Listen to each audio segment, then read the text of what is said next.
മലൈക്കോട്ടെ വാലിബൻ. ഞാൻ ആറരയുടെ ഫാൻ ഷോയ്ക്ക് തന്നെ സിനിമ കണ്ടിട്ടുണ്ടായിരുന്നു. സിനിമ കണ്ടു കഴിഞ്ഞിട്ട് ഉടനെ തന്നെ ഒന്ന് റിവ്യൂ ഇടണം. കാരണം എന്നെപ്പോലത്തെ ചെറിയ ചാനലുകൾക്ക് ഒക്കെ ഈ സൂപ്പർ സ്റ്റാർസിൻ്റെ പടങ്ങൾക്കൊക്കെ ആയിരിക്കും ഒരു ഗ്യാരണ്ടീഡ് ആയിട്ട് എന്തെങ്കിലും വ്യൂസ് കിട്ടുന്നത്. അതും ഭയങ്കര വ്യൂസ് അല്ല, 10,000-2,000 വ്യൂസൊക്കെ.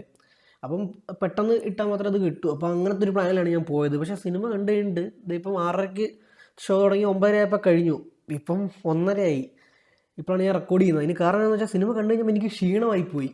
എനിക്ക് എങ്ങനെയെങ്കിലും ഒന്ന് കിടന്ന് ഉറങ്ങണം.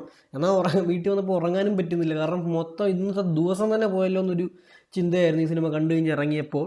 അത് കണ്ടുകൊണ്ടിരുന്നപ്പോൾ തന്നെ ആദ്യത്തെ ഒരു അരമണിക്കൂർ തന്നെ മനസ്സിലായി. അപ്പോൾ തന്നെ ഈ സിനിമ എനിക്ക് ഇഷ്ടപ്പെട്ടോ ഇല്ലയോ എന്നുള്ളത് നിങ്ങൾക്ക് മനസ്സിലായിട്ടുണ്ടായിരിക്കും. നിങ്ങളിപ്പോൾ മാസ് പ്രതീക്ഷിച്ചോ അല്ലെങ്കിൽ ക്ലാസ് പ്രതീക്ഷിച്ചോ ഒന്നും പ്രതീക്ഷിക്കേണ്ട, ഒരു പ്രതീക്ഷയില്ലാതെ പോയി കഴിഞ്ഞാൽ പോലും ഈ സിനിമ ഇഷ്ടപ്പെടും എന്നുള്ള സംശയമാണ്. ലാലേട്ടൻ്റെ അവസാനം ഇറങ്ങിയതിൽ മോശം സിനിമയെന്ന് ഞാൻ പറയുന്നില്ല. കാരണം എലോണും മോൺസ്റ്ററും ആറാട്ടും ഒക്കെ കട്ടക്കി പിടിച്ചിരിക്കുന്നുണ്ട്.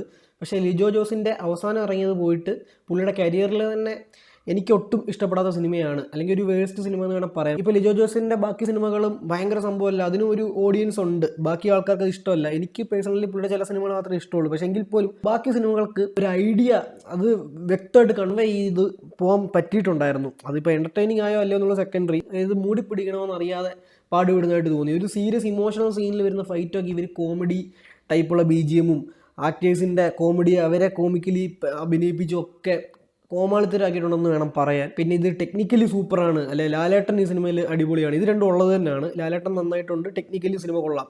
അതിപ്പോൾ ലാലേട്ടൻ്റെ അഭിനയത്തെപ്പറ്റി നമ്മൾ പറയേണ്ട ആവശ്യമില്ലല്ലോ, അത് നന്നാവും നമുക്കറിയാം. പിന്നെ ടെക്നിക്കലി ലിജോ ജോസിന് പണി അറിയാവുന്നതും ഇതിൻ്റെ ബഡ്ജറ്റ് നല്ല ഹെവിയാണെന്നും നമുക്ക് എല്ലാവർക്കും അറിയാവുന്നതാണ്. അപ്പോൾ അതും പിന്നെ പറയേണ്ട ആവശ്യമില്ല. ഒരു പണി അറിയാവുന്ന സംവിധായകൻ്റെ കയ്യിൽ നല്ല ബഡ്ജറ്റ് കിട്ടിക്കഴിഞ്ഞാൽ ടെക്നിക്കലി ഓക്കെ ആയിരിക്കും. പക്ഷേ അദ്ദേഹം പിന്നെ മേക്കിങ്ങിൽ ഞാൻ പറഞ്ഞില്ല, ഈ മൂഡ് സെറ്റ് ചെയ്യുന്നതിൽ ഒന്നും വിജയിച്ചായിട്ട് എനിക്ക് തോന്നിയിട്ടില്ല. അതിലൊക്കെ പരാജയമായിട്ടാണ് തോന്നിയത്. അങ്ങനെ അകത്തൊക്കെ ഞാൻ പറഞ്ഞില്ലേ, പറയാനാണെങ്കിൽ പ്രശ്നങ്ങളാണ് കൂടുതലും. ആകപ്പാടെ ടെക്നിക്കലി കൊള്ളാം, പിന്നെ ലാലേട്ടൻ കൊള്ളാം. പിന്നെ സെക്കൻഡ് ഹാഫിൽ മറ്റേ പോർച്ചുഗീസ് അല്ലെങ്കിൽ ആ ഫോറിനേഴ്സുമായിട്ടുള്ളൊരു ഫൈറ്റ് ഉണ്ട്, ഒരു 30-40 മിനിറ്റ് അത് തന്നെ ഉണ്ട്. അതിൽ ചില മൂമെൻറ്റ്സ് കൊള്ളായിരുന്നു. അതും ഭയങ്കരമായിട്ട് വലിച്ചുകൊണ്ട് പോയി. പക്ഷെ അതിൽ ചില ഷോർട്സ് ഇപ്പം ഫ്യൂച്ചറിൽ സ്റ്റാറ്റസ് ഇടാനും അല്ലെങ്കിൽ ലാലേട്ടൻ്റെ ഒരു ഫ്ലെക്സൊക്കെ വെക്കാൻ ഹെൽപ്പ് ചെയ്യുന്ന പോലത്തെ കുറച്ച് സാധനങ്ങളുണ്ട്.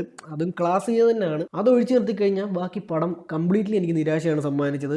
എനിക്ക് ഒട്ടും തന്നെ വർക്കായില്ല. ഓരോരുത്തർക്കും ഓരോ സിനിമ കാണുമ്പോഴത്തേക്ക് പല കാര്യങ്ങളായിരിക്കും മനസ്സിലാവുന്നത്. എനിക്ക് ഈ സിനിമയിൽ നിന്ന് മനസ്സിലാക്കിയെടുത്ത കാര്യങ്ങൾ വെച്ചിട്ടുണ്ടെങ്കിൽ എനിക്ക് ഈ സിനിമ ഇഷ്ടപ്പെട്ടില്ല. അതാണ് ബേസ് കാര്യം. ഒരു യോദ്ധാവിൻ്റെ കഥ കാണിച്ചു തുടങ്ങി, പിന്നെ അവിടുന്ന് ഒരു ബന്ധമില്ലാതെ പെട്ടെന്ന് ഫോറിനേഴ്സുമായിട്ട് ഒരു യുദ്ധം, പിന്നെ അതും കഴിഞ്ഞിട്ട് പടം അവിടെ കൊണ്ട് തീരേണ്ടതാണ്. പിന്നെ അവസാനത്തെ 45 മിനിറ്റിൽ സെക്കൻഡ് പാർട്ടിന് വേണ്ടിയുള്ള പുതിയ കോൺഫ്ലിക്റ്റിന് വേണ്ടി അവിഹിതം വരെ കൊണ്ടുവന്ന് ടോട്ടലി സ്ക്രിപ്റ്റ് എന്ത് കാണിക്കണമെന്ന് അറിയാതെ പാളിപ്പോയൊരു സിനിമയായിട്ടാണ് വാലിബൻ അനുഭവപ്പെട്ടത്. അപ്പോൾ ഈ സിനിമയ്ക്ക് എൻ്റെ റേറ്റിംഗ് 1.5 ഔട്ട് ഓഫ് 5 ആണ്.